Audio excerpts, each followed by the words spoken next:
ইয়া রাব্বাল আলামিন আল্লাহ, তুমি তাকাইয়া দেখো তোমার বান্দা বান্দিরা। আল্লাহ, এত রাত হয়ে গেছে, কেউ বাড়িতে যায় না, আরামের ঘুমকে হারাম করে আল্লাহ ভিক্ষুকের মতো তোমার আদালতের কাঠ গড়াই দাঁড়াইলাম, দুইখানা হাত বাড়াইলাম। আল্লাহ,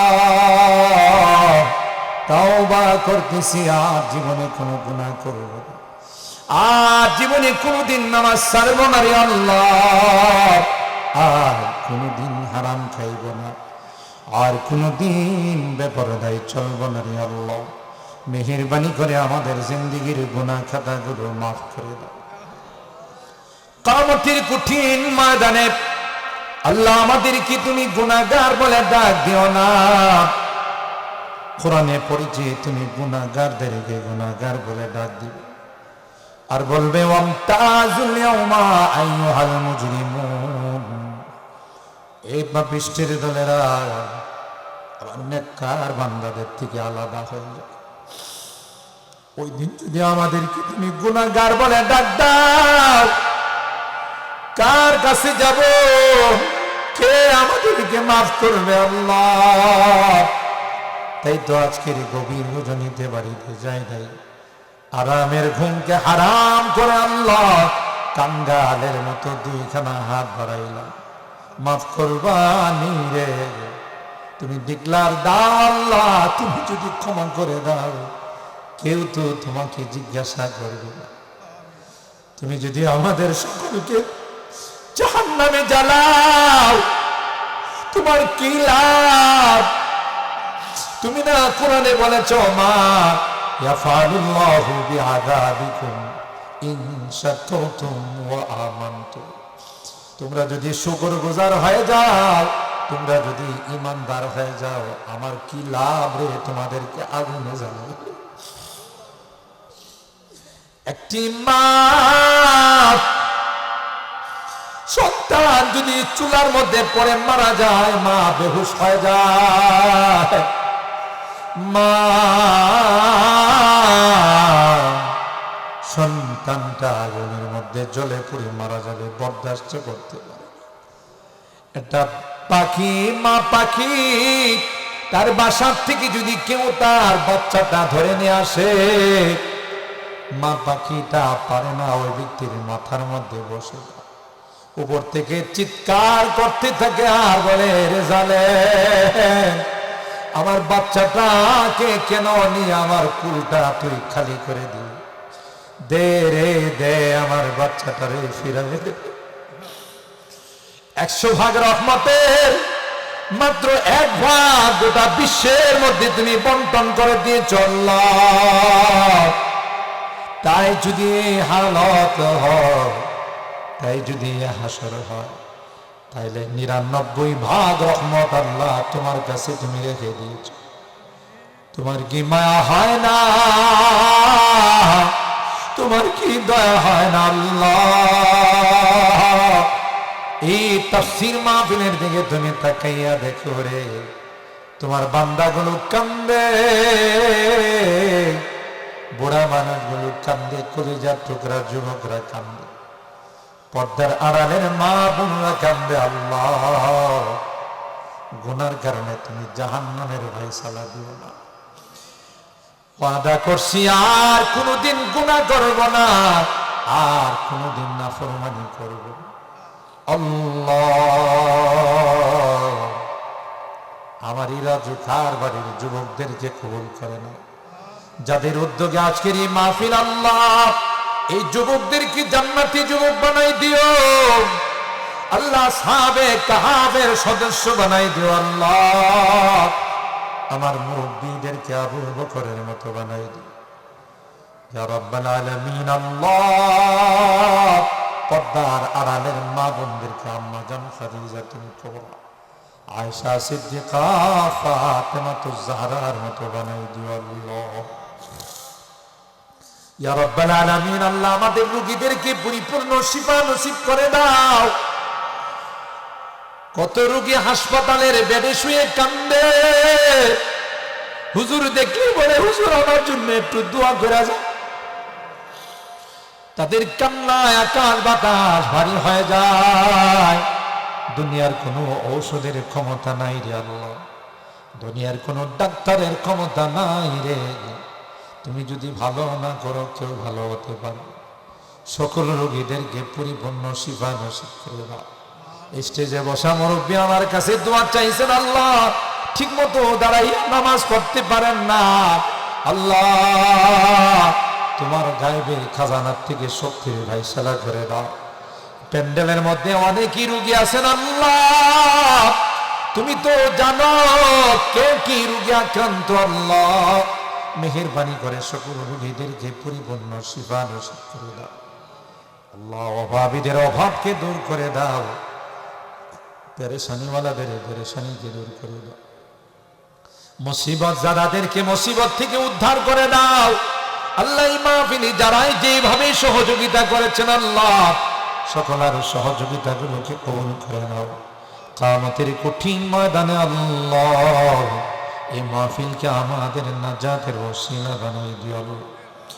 ও রব্বে কারীম, আল্লাহ আমাদের অনেকের সন্তানেরা বিদেশের বাড়িতে আছে, প্রবাসী জিন্দেগিতে আছে, মা বাবা সন্তানাদের স্ত্রী বাল বাচ্চা রেখে বিদেশের বাড়িতে, আল্লাহ যখন তাদের কথা মনে হয় ছাদের উপরে যায় একা একা কান্দে, কলিজা ফাইটা যায়। আল্লাহ দেশের কথা বাল বাচ্চার কথা মনে হলে তারপরে অনেক কষ্ট করে বিদেশের জমিনে টাকা পয়সা খাওয়া আমাদের জন্য, দেশের জন্য আল্লাহ মেহেরবানি করে তাদের কামাই রুজি রোজগারে বরকত দিও। আল্লাহ নিজে না খাইয়া নিজে ভালো কাপড় চোপড় না পরে মা বাবা আত্মীয় স্বজন বাল বাচ্চা পরিবারের জন্য টাকা পাঠায়, দেশের জন্য টাকা পাঠায়, আল্লাহ তাদেরকে বিপদ আপদের হাত থেকে তুমি হেফাজত করো। ব্যবসা বাণিজ্যে চাকরি নকরি দিয়ে বরকত দিও আল্লাহ। অ্যাক্সিডেন্ট দুর্ঘটনার হাত থেকে তুমি হেফাজত করো আল্লাহ। যারাই যে দেশে বিভিন্ন রকমের অসুবিধা আছে, আল্লাহ মেহেরবানি করে তাদের অসুবিধাগুলোকে তুমি দূর করে দাও। আবার সহি সালামতে আল্লাহ আমাদের কুলে পৌঁছাই দিও রব্বাল আলামিন ইয়া আরহামার রাহিমিন। আল্লাহ আমরা যারা হাত উঠেছি জানি না কার মান কার বাবা, আজকের মোনাজাতে বারবার মা বাবার কথা মনে পড়তেছে। আল্লাহ কত আদর স্নেহ মায়া মমতা দিয়ে আমাদেরকে বড় করে লালন পালন করে জায়গা জমি ভিটা বাড়িতে অন্ধকার কবরে তিমির মতো শুয়ে আছে। কত দিন হয়ে গেল মা বাবার মায়াবী চেহারাগুলো আর দেখি না। আল্লাহ খাস করে জনম দক্ষিণী মা, আল্লাহ মা আমি যখন কনসেপ্ট করলাম সুন্দরী মাটা কঙ্কাল হয়ে গেছে, কিছুই খাইতে পারে না। আমি আস্তে আস্তে মার পেটে বড় হতে লাগলাম। আল্লাহ মার কলিজায় লাথি মারি, মা ব্যথায় কাতর হইয়া কখনো শুয়ে যায় কখনো বসে যায়। পৃথিবীর কাহারো কাছে মা ব্যক্ত করে না। আমি দুনিয়াতে আসার সময় প্রসব ব্যথা শুরু হয়ে গেল, মা সবার কাছ থেকে বিদায় নেয়। কত মা সন্তান জন্ম দিতে গিয়ে মারা যায়। প্রাণের স্বামী রে, আমিও যদি মারা যাই দাবি ধর, মা বাবার কাছে ফোন দিয়ে বিদায় নে।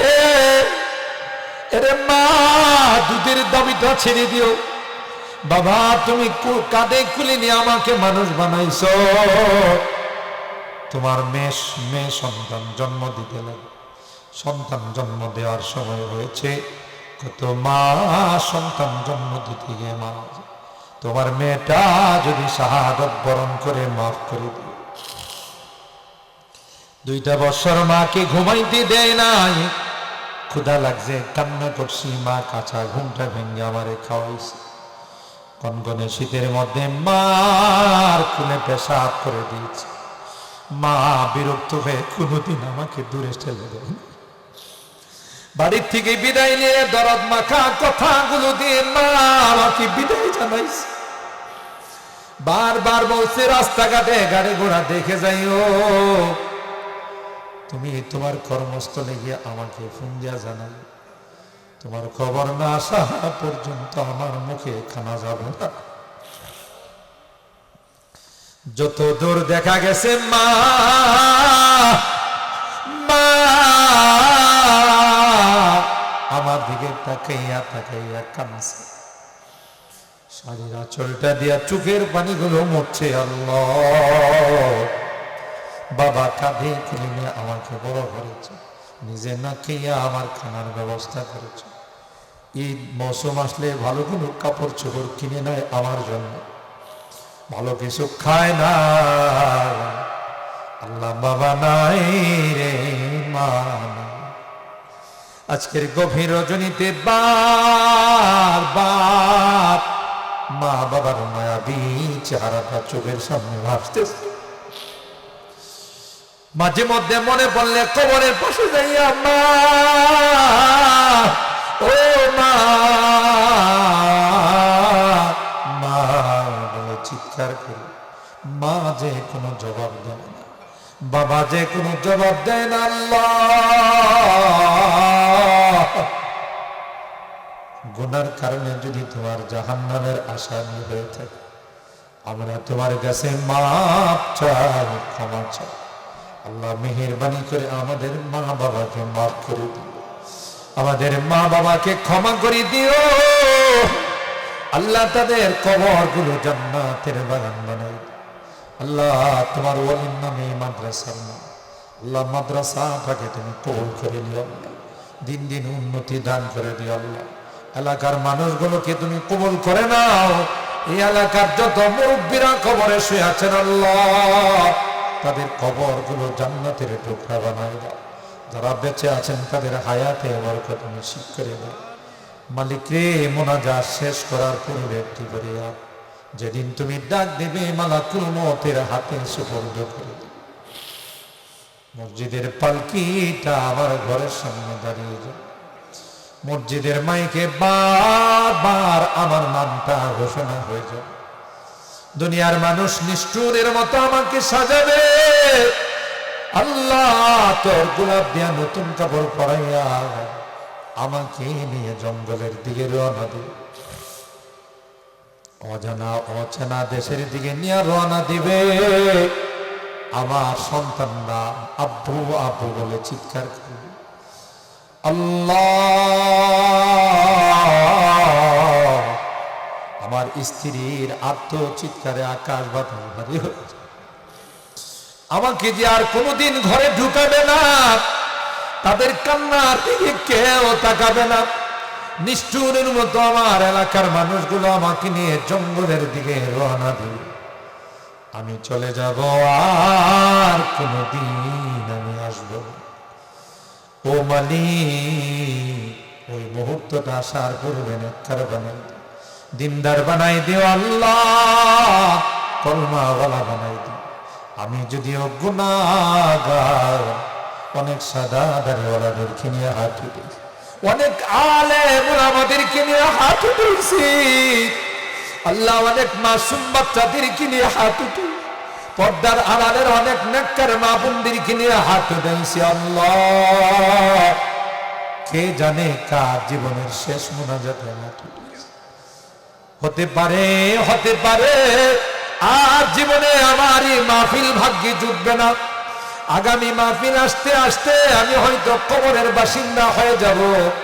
আল্লাহ যাদের হাতখানা পছন্দ হয় সেই হাতের ওসিলায় আমাদের দোয়াগুলো কবুল করেন। রব্বানা তাকাব্বাল মিন্না ইন্নাকা আনতাস সামিউল আলিম ওয়া তুব আলাইনা ইন্নাকা আনতাত তাওয়াবুর রহিম। সুবহানা রাব্বিকা রাব্বিল ইজ্জাতি আম্মা ইয়াসিফুন ওয়া সালামুন আলাল মুরসালিন ওয়ালহামদুলিল্লাহি রাব্বিল